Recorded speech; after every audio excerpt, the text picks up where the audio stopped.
Awal saya mondok, Ya. saya pingin mondok itu dari lulus SD. Dari lulus SD itu saya sudah pingin mondok, pingin di lingkungan pesantren gitulah. Nah tapi saya diomongin sama orang tua saya, kalau lulus SD itu mental kamu belum cukup gitu katanya. Terus ya udah deh, saya SMP di rumah. Habis SMP itu baru saya.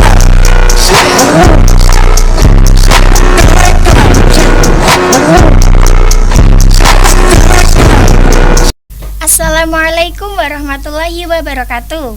Hai sobat, selamat datang di Atri Podcast. Di sini akan ada banyak hal yang diceritakan bersama aku Ambar Widya. Di sini kita kedatangan tamu. Silakan perkenalan, Mbak. Assalamualaikum warahmatullahi wabarakatuh. Halo teman-teman, saya Alfa Lucia Kamila. Mbak ini asalnya dari mana? Oke. Saya dari Desa Binangun, Kecamatan Bandar, Kabupaten Batang, RT 10 RW 2. Mbak ini berapa bersaudara? Saya 3 bersaudara, saya anak pertama dan saya punya adik laki-laki yang kedua, dan yang ketiga adalah perempuan. Itu masih kecil ya, masih 3 tahun lah. Untuk yang laki-laki masih 16 tahun, untuk saya sendiri 18 tahun.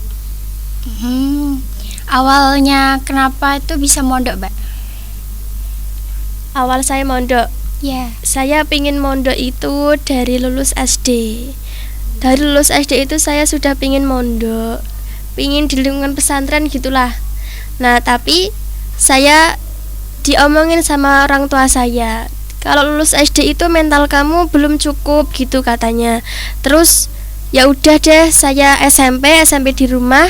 Habis SMP itu baru saya mondok. Pertama kali mondok tuh rasanya tuh gimana? Rasanya deg-degan sih, kalau saya deg-degan. Dari rumah itu si mbah saya di rumah, Ya. ikut ke rumah, ikut nganterin saya ke pondok gitu loh. Di tengah di antara pintu itu saya kayak diberi doa. Di situ saya menangis. Posisi itu ibu saya hamil 9 bulan. Ya kalau ditinggalkan itu pasti rasanya sedih banget lah Mbak Ambar. Ya. Meninggalkan orang tua jauh gitu di kota orang. Terus habis didoain sama si mbah saya, langsung berangkat. Saya lihat ibu saya, ya Allah rasanya sedih banget. Nah ketika di tengah perjalanan, saya itu menerima pesan dari ibu saya. Yang pesannya itu membuat saya terenyuh sekali. Tidak pernah ibu saya bilang seperti itu. Intinya itu ngaji yang sregep di pondok, terus sampai bilang maaf kalau ibu itu selalu marah-marah sama kamu gitu. Saya di perjalanan itu nangis sesenggukan sampai ditanya sama bapak saya, tapi saya nggak berani jawab. Terus habis sampai di pondok itu saya dianterin sampai pondok putri. Di pondoknya itu kan putra putri gitu Mbak Ambar. Lah saya dianterin sampai ke pondok putrinya. Di situ langsung dulur saya perempuan itu datang nyamperin saya sama bapak saya. Terus saya dititipin sama dulur saya itu. Terus bapak saya langsung pamit ke pulang. Langsung pulang, di tengah gerbang putri itu saya dicium, saya dipeluk, tanda perpisahan dengan orang tua saya. Saya tambah nangis. Terus bapak saya langsung pulang. Saya langsung ke kamar saya yang udah disiapin sama dulur saya itu. Saya udah ibaratnya bahasanya dibokingkan almari sama kamarnya. Langsung saya itu adalah awal saya mondok. Saya sempat mikir kalau saya nggak betah itu gimana, kalau saya gini gitu itu gimana lah pokoknya rasanya. Oke, kalau kegiatan di pondok itu apa aja, Mbak? Ya sewajarnya di pondok itu pasti ngaji lah. Terus jamaah, pasti itu ngaji dan ngaji terus. Wajib semua ya, Mbak ya? Ya. Wajib. Kalau nggak ditaati ada Kalau nggak ngaji, nggak jamaah itu pasti ada sanksinya tersendiri Mbak Ambar. Namanya pondok itu kan peraturannya pasti banyak lah. Iya. Lah antara lain peraturannya itu pastinya nggak boleh bawa HP, nggak boleh bawa HP. Terus ya nggak boleh pacaran, nggak boleh berkata kotor. Ya nggak boleh surat-suratan juga, masih banyak lainnya. Mbak Alfa pernah nggak ngelakuin dari salah satu itu?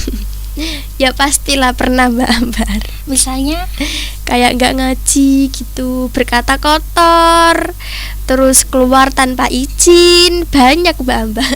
sanksinya apa aja?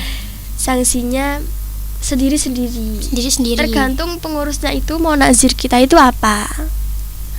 Kan Mbak Alfa udah pernah kena sanksi kan? Ya, Itu udah sadar atau mau ngulangin lagi?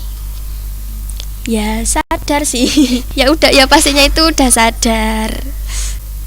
Pondok ini kan apa namanya? Ini kan bukan hanya pondok, tapi kan Ya. satu yayasan kan? Kan ada madrasah, ada ngaji, ada hafiz Quran. Mbak Alfa itu ikutnya yang apa? Saya sekolah sama mondok. Saya mau taharijat di pondok itu, mau taharijat Mbak Ambar. Taharijat. Ya. Taharijat itu apa aja? Maksudnya apa tuh? Hanya saya itu hanya sekolah. Sekolah. Ya. Sekolah apa? Sekolah formal SMK. SMK. Kalau jurusan? ngajinya itu ikut ngaji di salaf. Seperti ngaji yayi habis isya itu, sama kalau pagi baru subuh itu ngaji tafsir. Kenapa kok Mbak Alfa milih sekolah SMK bukan milih hafiz Quran atau madrasah atau apa?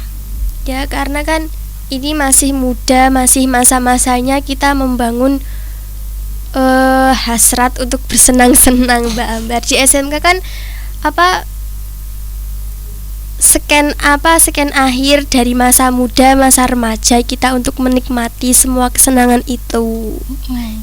Jadinya ya saya memilih SMK ya bukan hanya untuk bersenang-senang, tapi untuk mencari pengalaman, ilmu yang lebih luas juga. Di SMK memilih jurusan apa? Multimedia. Multimedia. Ya, Di multimedia itu disuruh ngapain aja? disuruh banyak. Multimedia itu mencangkup luas sekali. Ada komputer, ada kamera juga. Terus intinya banyak lah. Kita diajari untuk Microsoft Word, menyeting kamera, terus ya untuk mengedit foto juga ada.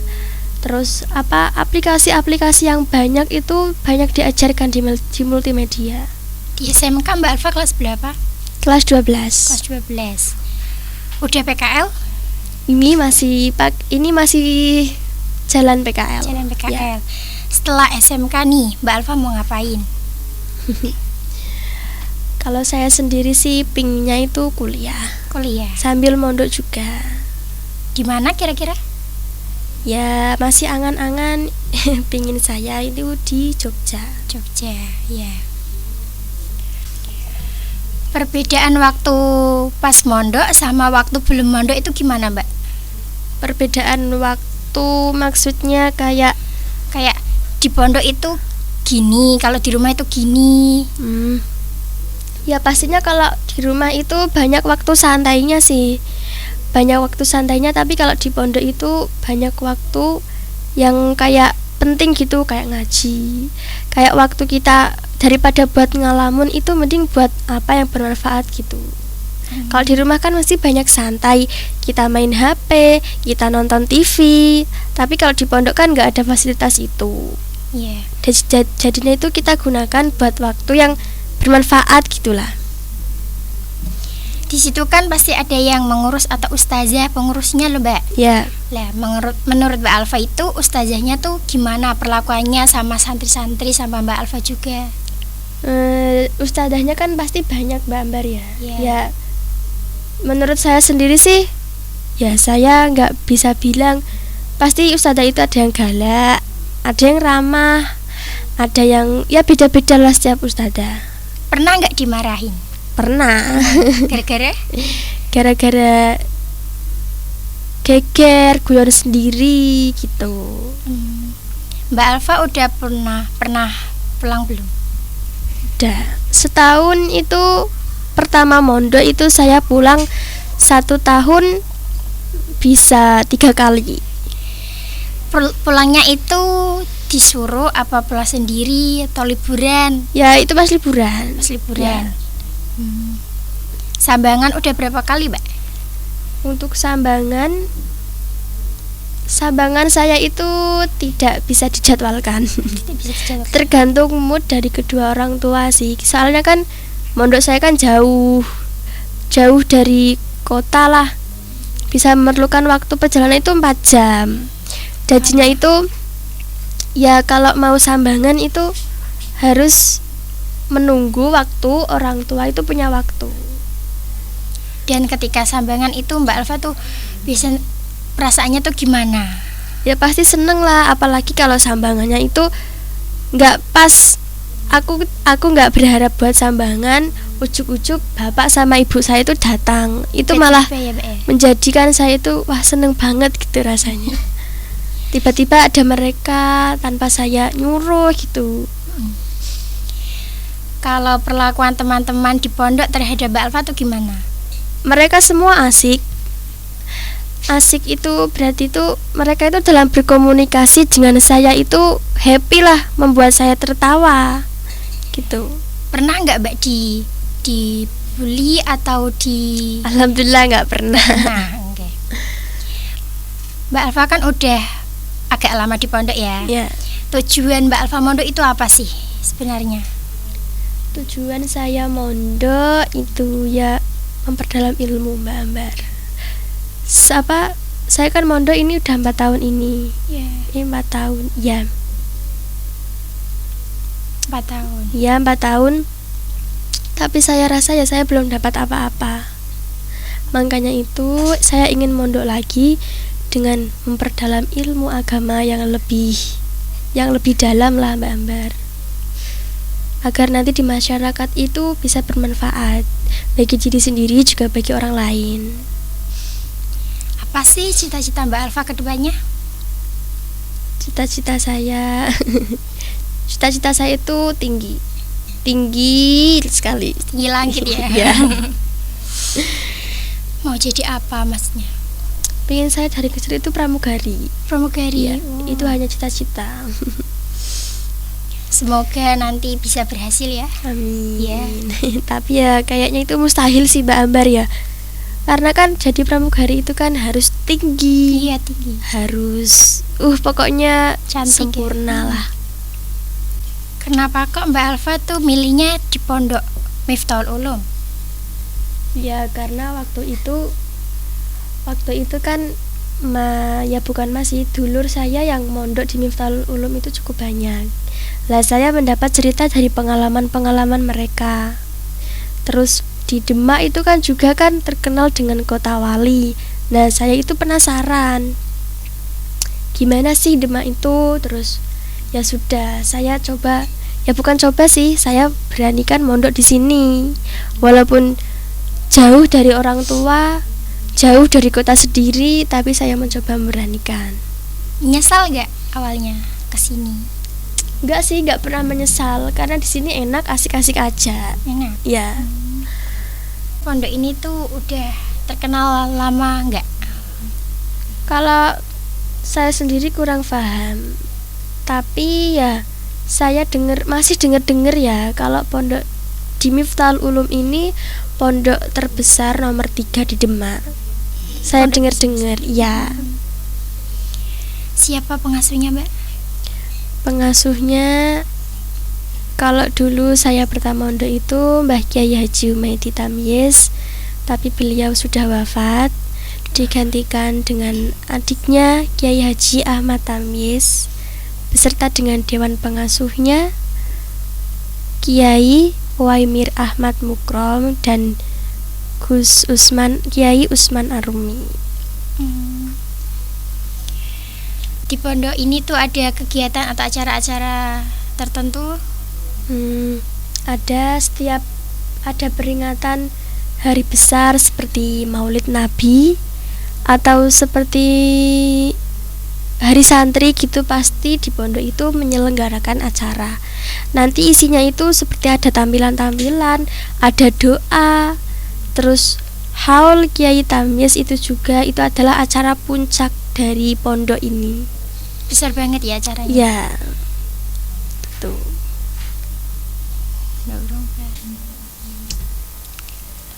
Mbak Alfa di pondok itu jadi santri biasa atau jadi pengurus jadi apa gitu? Hanya pengurus blok. Pengurus blok. Ya, Pengurus blok bagian bendara. daerah. Sulit gak? Ya, sulitnya itu ketika kita narik uang. Kan namanya di pondok itu kan pasti ada yang udah kiriman, ada yang belum, ada yang uangnya habis, ada yang hanya alasan.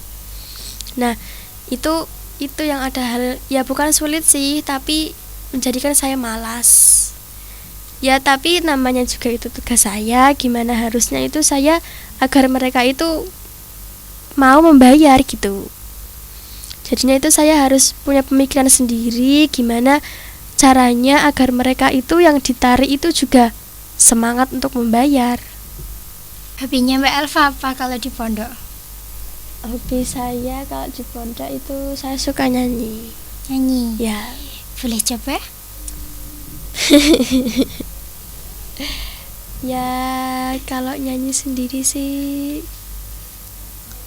malu. Gak apa-apa. Mbak Elva itu kan SMK Ra. Ya. SMK-nya itu di sana tuh ada kegiatan apa saja sih? Di SMK itu pasti banyak kegiatan seperti ekstrakurikulernya lah sendiri. Ada pramuka, ada seni musik, juga ada drum band, terus ada juga rebana, ada volley juga. Mbak Elva ikut apa enggak? Saya hanya ikut di rebana sama seni musik drum band. Udah pernah tampil di acara-acara atau di yang mana? Rebana pernah tampil saat wisuda kelas 12 kemarin. Oh. Ya. Di SMK itu kan tadi kan jurusannya multimedia. Multimedia itu kan semua ya yang tentang mencangkup tentang komputer atau kamera, dalam menyetingnya itu gimana. Pernah syuting nggak pakai kamera? Pernah, waktu PKL kemarin syuting itu menggunakan kamera. Udah tahu cara-caranya? Ya sedikit demi sedikit lah, walaupun belum tuntas semuanya saya mengerti tentang kamera, tapi ya sudah ada yang tahu gitu. Ekstrakurikulernya kan ada rebana, seni musik. Itu ada peminatnya banyak apa Untuk awal-awal itu pasti peminatnya itu cukup banyak Mbak Ambar. Tapi entah kenapa setelah lama kelamaan mungkin mereka ada yang malas, mungkin mereka ada yang hanya awalnya itu hanya ikut-ikutan temennya aja atau gimana. Tapi awalnya banyak, nanti sedikit demi sedikit pasti berkurang. Ada bosen ya? Iya. Terus di SMK itu Mbak Elva itu ikut organisasi atau ikut apa? Saya di SMK ikut organisasi OSIS. Sebagai apa Mbak? Masih sebagai ketua, tapi kemarin sudah reformasi dan pastinya akan digantikan dengan periode yang baru. Gimana Mbak perasaannya pada saat jadi ketua OSIS? Ya perasaannya seneng sih, bisa jadi ketua OSIS, bisa diamanahin oleh sekolah gitu. Tapi ya lumayan berat, bukan jadi beban sih, namanya juga amanah kan, itu juga tugas. Jadi sudah sepantasnya saya lakukan, saya terima dengan lapang dada. Kegiatan apa saja yang dilakukan OSIS pada saat Mbak Elva jadi ketua? Itu ada menyapa di gerbang sekolah itu, ya. Terus penerima tamu itu yang jika ada tamu atau ada siswa yang keluar itu harus izin kepada penerima tamu terlebih dahulu. Terus ada juga go green itu penanaman atau penghijauan di sekitar sekolah yang sekiranya tanahnya itu kosong.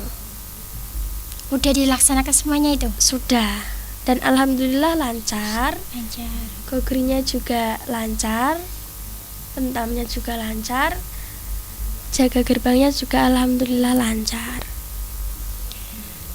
Ini kan udah reformasi. Ya. Ini digantikan dengan siapa? Ada adik kelas namanya Angeli Diva Arini. Reformasinya kapan? Kemarin waktu hari Sabtu, Ahad kemarin. Mbak Alfa tuh sedih apa enggak ketika kan kemarin jadi ketua OSIS, sekarang itu udah digantikan? Ya malah seneng karena bebannya sudah lepas dari jabatan, dari ketua OSIS, sudah pindah alih. Itu malah menjadi sebuah kebanggaan tersendiri sih. Dulu saya bisa jadi ketua OSIS, antara sedih dan senang. Antara sedihnya itu, waduh, saya sudah lepas dari jabatan. Apakah saya akan merindukan kenangannya itu? Antara senangnya itu, saya bisa lepas, sudah tidak mempunyai beban lagi, tanggung jawab lagi di sekolah gitu. Ini kan kelas 12 ya kan, Mbak? Iya. Merasa lebih sibuk apa gimana? Kan ada PKL, ada mata pelajaran seperti biasa juga. Terbebani enggak? Ya, selayaknya manusia itu semakin dewasa pasti dia akan semakin dengan kesibukannya, bukan begitu Mbak Ambar ya? Iya, semakin sibuk. Iya. Lah, ini masih ada PKL. Setelah itu nanti juga pasti nanti ada ujian juga. Pasti akan menjalani fase-fase di mana masa yang lebih dewasa itu pasti akan menjadi lebih sibuk. PKL-nya ini tuh berjalan berapa bulan, berapa hari, atau berapa? 3 bulan. 3 bulan. Ini udah masuk ke bulan ketiga. Rasanya gimana, Mbak? Hanya tinggal 10 hari saja. Rasanya gimana, Mbak? Rasanya ya sama-sama saja sih. Senang, sedih, gembira. Ada yang sulit nggak terharu. tugas-tugasnya? Sulitnya itu waktu pertama kan belum bisa tuh caranya ngatur kamera, cara ngedit. Itu kita benar-benar sendiri dan belum diajarin sama sekali sama guru kita. Nah, gimana cara menyeting kamera itu dengan benar, terus ngedit video, caranya membuat transisi ini jadi gini, itu gimana. Ya, kita benar-benar harus belajar sendiri, memahami sendiri. Jadinya ya PKL ini kita benar-benar mandiri seperti orang kerja lah, ibaratnya gitu. Latihan kerja ya? Ya, kalau di luar sana kan ngomongnya kan magang, tapi kalau di sekolah kita itu PKL. PKL-nya di sekolah ya? Ya. Berapa proyek, Mbak, dalam PKL? Selama 3 bulan berjalan ini sudah dikerjakan 18 proyek. Untuk disuruh membuat apa? Untuk 6 video itu kita disuruh buat video vlog, dan untuk yang 10 proyek itu kita suruh buat video reporter, kayak reporter kejadian atau teknologi informasi sekarang. Penyiar berita berarti ya? Jadi reporter dadakan gitu. Yang asalnya gak bisa itu jadi bisa, yang aslinya gak pede di depan kamera itu jadinya kita wah bisa. Di upload di mana? Proyeknya di-upload di YouTube. Iya. Wajib ya PKL ya? Wajib. Nanti itu setiap uploadan itu disalin pada grup. Kan kita grup kelas kan ada grupnya masing-masing. Nah, nanti kita itu nyalin. Nah, jadi itu terlihat siapa yang udah buat project sama siapa yang belum. Oh, jadi gitu ya, Mbak? Iya. Obrolan kali ini luar biasa sekali ya. Bisa banyak hal-hal yang kita pelajari tentang masuk pondok itu gimana, sekolah itu gimana ya. Sesuatu itu tidak semudah membalikan kedua telapak tangan ya. Sayang sekali pertemuan ini kita sampai di sini dulu. Terima kasih sudah menonton Atri Podcast hari ini. Aku Ambar Widya dan temanku Alfa Lucia pamit undur diri. Terima kasih banyak. Assalamualaikum warahmatullahi wabarakatuh.